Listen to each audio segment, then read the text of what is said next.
নমস্কার, আমি তানিয়া। আজকে একটা খুব সিম্পল বিষয় নিয়ে কথা বলবো। সেটা হচ্ছে যে আমাদের সিম্পল লাইফটাকে না আমরা ভীষণভাবে ডিস্ট্রয় করছি, আর রাত্রি শেষে গিয়ে আমরাই নিজেরা খারাপ আছি আর দোষ দিচ্ছি সেই মানুষটার উপর। কিরকম ভাবে? এটা আমার নিজস্ব একান্ত ওপিনিয়ন। আমি চাই না যে তোমাদেরকেও সেটাই মানতে হবে, এরকম ব্যাপার আছে না। এটা আমার একান্ত ব্যক্তিগত মতামত। সেটা হচ্ছে যে আমরা রেগুলার একটা জিনিসের কে ছেড়ে আরেকটা জিনিসের পেছনে ছুটছি, যদি সেটা হয় মানুষের জন্য। মানে তোমার কাছে যে প্রিয় মানুষটাকে তুমি এতদিন ভালোবেসেছো বা যার সাথে সম্পর্ক তৈরি করার জন্য তোমরা দুজনেই প্রাণপণে চেষ্টা করেছো, আজকে হঠাৎই তুমি চাইছো না তার সাথে থাকতে, বা ভাইস ভার্সা, সে চাইছে না।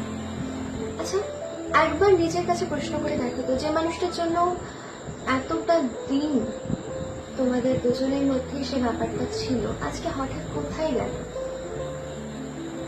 আমাদের লাইফের মধ্যে না এই জেনারেশনে প্রচুর অপশনস রয়েছে। আমরা ফোন করলে ফেসবুক, হোয়াটসঅ্যাপ বা ইনস্টাতে প্রচুর রকমের অপশনস পাচ্ছি, আর যে কারণে আমাদের কি হচ্ছে, আমরা আমাদের মানুষগুলোর মধ্যে সে ভালো লাগা, সে প্রেম, সে পুরনো অনুভূতিগুলো হারিয়ে আমরা নতুনের মুখে পড়ে যাচ্ছি। লাইফটা যে আবারও বললাম ভীষণ সাদামাটা, এই সাদামাটা জীবনটাকে তুমি কালারফুল বানাতে পারো। প্লিজ লাইফটাকে কমপ্লিকেটেড বানিয়ে ফেলো, তাহলে তোমরাই ভালো থাকবে না। ভালোবাসা একটা ভীষণ সুন্দর জিনিস, একটা সুন্দর অনুভূতি, আর সব মানুষ সেই অনুভূতিগুলো সত্যি এখনো পায়নি। তো যাদের কাছে এখনো সেই প্রিয় মানুষটা আছে, তারা প্রিয় মানুষটার হাতটা শক্ত করে ধরে রাখো, আর তার সাথেই ফিউচারে প্রচুর প্ল্যানিং করো। ঘুরতে যাওয়া, টাকা পয়সা নিয়ে প্ল্যানিং, বা অনেক রকমের প্ল্যানিং যেটা করতে চাইছো তোমরা দুজনে, কোনো বিজনেস প্ল্যানিং, শুধুমাত্র তার সাথেই করে রাখো। আমি বলবো তোমরা দিন শেষে খুব ভালো থাকবে।